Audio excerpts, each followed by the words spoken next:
Hey everyone, it's Jen from Pretty Little Garden, and I'm back in my garden today. It's a beautiful day today. It is November, I think it's the 14th, and it is mild and seems to be approaching 50. I don't know what the high is supposed to be today, but a perfect day to get out and get some more fall cleanup done. I was out in the garden yesterday, and I'll share with you, what I did yesterday. It was a little colder yesterday and very, very windy, and I was starting to get nervous because I have not planted my tulips yet. I ordered my tulips. They came in right before I went away for the weekend, and I was gone this past weekend. I ordered from Longfield Gardens, and I opened up the box immediately per the directions. It says to keep them in the box because there's holes in the box, so I kept them in the box in my garage. They got plenty of, air circulation, and I was gone for about 3 or 4 days. And yesterday, when I was deciding what to do in my garden, I thought, I've got to get those tulips planted. So there was one package of tulips that they were moldy, blue and gray colored mold. And so I called Longfield Gardens yesterday because they weren't like that when I left for the weekend. And I did follow the instructions. Hi, Lucy. Lucy's joining me. So I gave them a call, and actually, their customer service was um, excellent. They were very good. She actually told me that the blue and green, is okay as long as they're not mushy. I don't know if anyone else has gotten that comment before when you've called. There were a couple in the bag that were kind of softer to the touch. So, she was very quick to say that they would replace. And actually, I think they were low in stock. It was the Tulip Infinity, I believe. That was the moldy one. I'll show you a picture of it. And so she replaced it with like a fringed pink tulip, a couple of packages of those to equal 20 bulbs, because that is what I had already ordered, the fringed tulips, and I planted those out yesterday. Uh, I just had to step away for a minute and chase my dog. Lucy was trying to climb under the fence. Okay, she's inside now. She's resting. I'll take her for a walk later. I usually take her for a walk every day if I can. Anyway, so yeah, I got up to my tulip planting yesterday. So I planted 2 bags of 75 count of the Darwin hybrid pink impression tulips from Longfield Gardens. I planted them in clusters, and I went along my side cottage garden and in the front of my house as well. With several different clusters. I dug a hole that was about 12 to 18 inches long, 6 to 8 inches deep, and in each hole I put about 9 or 10 tulips, give or take, and I used bulb tone. There's some, I guess, back and forth about using bulb tone that I've seen. There's some really heavy hitter gardener people who use bulb tone, and there's also, some other really heavy hitter gardener people who don't use bulb tone. I do believe that bulbs have what they need in order to bloom. I think with me planting late in the season, and it's kind of cold, it's on the colder side to be planting. My ground isn't frozen, it's still workable. That's key when planting your tulips. You obviously have to be able to dig in your soil. But the colder it is, the less chance it is for those roots to get established really well. So I think in my area, it's probably best to, be planting your bulbs maybe mid-October to the early part of November, just because we can get, snow and cold temperatures, in November. In fact, we had an incredible snowfall while I was away for the weekend. I'll share some pictures of that with you, but we got several inches of snow and freezing temperatures. And as you can see, it melted pretty quickly. Actually, yesterday there was still clumps of snow everywhere, but by the end of the day, it was raining and the temperatures had warmed up a bit, not much, but a bit. So all the snow had melted. So I'm going to stop talking and start working. And I would love for you to join me. You're always welcome here. I hope that I can be a place where you can just relax and enjoy and be entertained and inspired and watch me work. And, comment below if you have any questions. Um, Feel free to share any stories or any tips, gardening tips that you have for me. I enjoy gardening, but I'm not an expert by any means, but I'm learning every day. And I do enjoy sharing what I learn and sharing my experiences, good or bad, in the garden with you. You can see all the snow has melted, but look at what it did to my grass. Oh,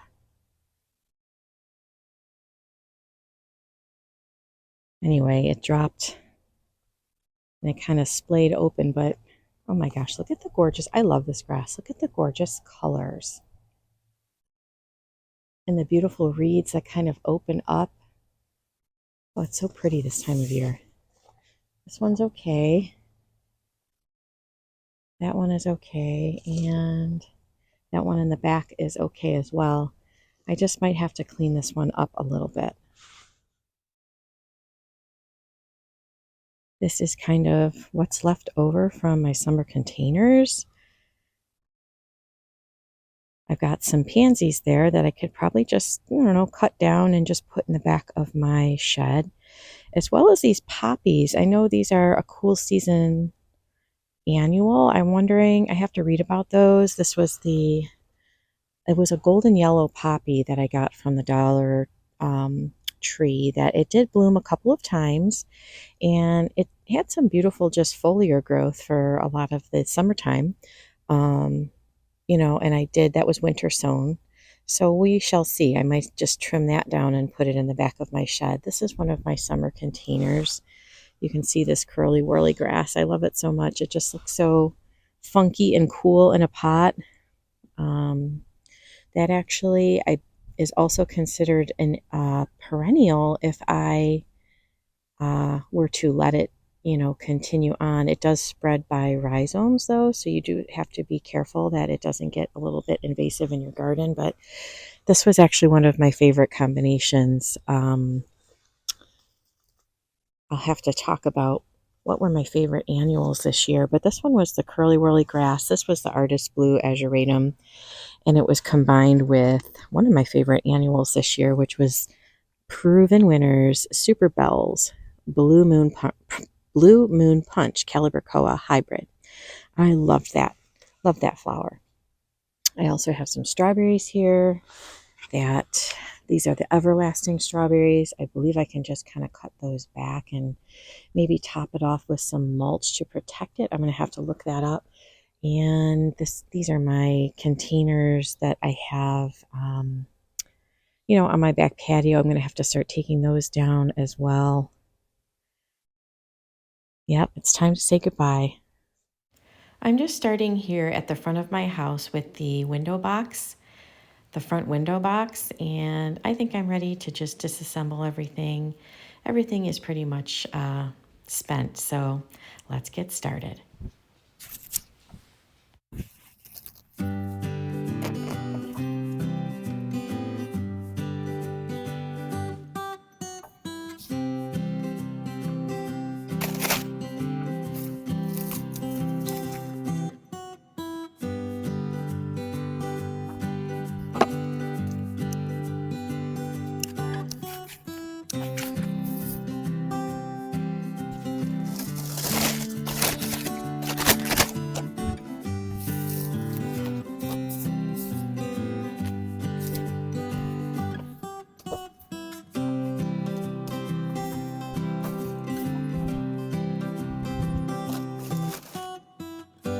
Okay, I cleared it all out. I decided to take out the ornamental grass as well. It was just kind of looking a little sad too, so I'm just clearing it all out today. I am going to tackle these pots on my front porch next. Of the begonias, I'm just going to take those out and get my pots all situated and ready for next year. Okay, we got those all cleaned out. Those pots are empty, and this is just the arrangement that I had on my front porch. I'm getting ready to take that apart next and empty that pot out as well. Now I'm just heading over to my side cottage garden and just trimming off the spent blooms from my Shasta daisy. And I'm also going over and looking at my Rockin' Playing the Blue Salvia, which is typically an annual in my Zone 6B, but I'm hoping if I just trim it down to the ground and cover it with some leaf mulch that it might return for me again next year. We'll see. This is my container variety lavender that I winter sowed from American Seed. Kind of forgot about it and neglected it a little bit at some point this garden season, but I'm going to just trim it back, leave it in this pot, and tuck it right up against the fence and hope it does okay for me.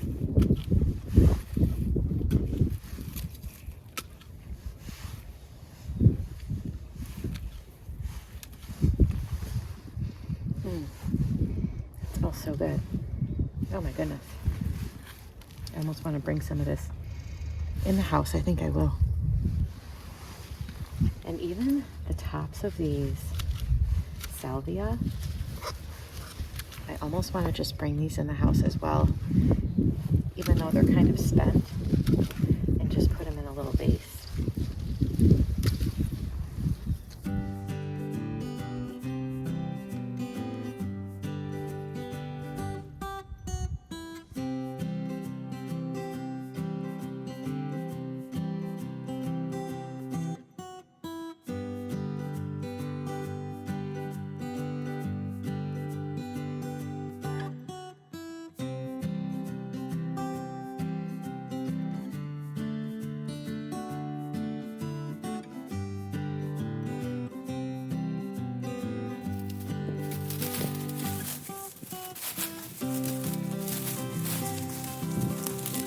My side cottage garden all cleaned up. I removed the clematis, just chopped that right down, and I did end up pruning my echinacea and my black-eyed Susan, Rudbeckia, little gold star Rudbeckia. I just felt like doing that this year. I was just kind of cleaning everything up. I did have the container variety lavender that I trimmed back, and I'll keep in that container just up against the fence, and my Rockin' Playing the Blue Salvia. Kind of covered it with some leaves, piled it up, and this one here you can see, this is what it is, Rockin' Playing the Blue Salvia, and you can see that this is new growth here, looking gorgeous. So I just kind of trimmed it up and cut it back. I did end up cutting back my snapdragons, and that's another container variety lavender. I didn't cut that back yet. Those are some cool annuals. I'm just going to let that be for now. Trimmed up the echinacea in the corner, and I'm moving on. Feels good to be getting all of this done.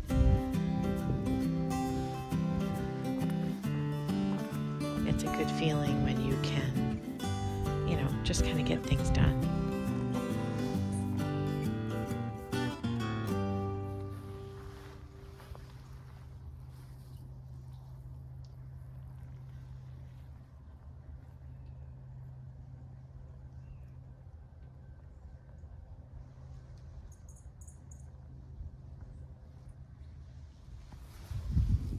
All cleared out, and I did spot a little ladybug.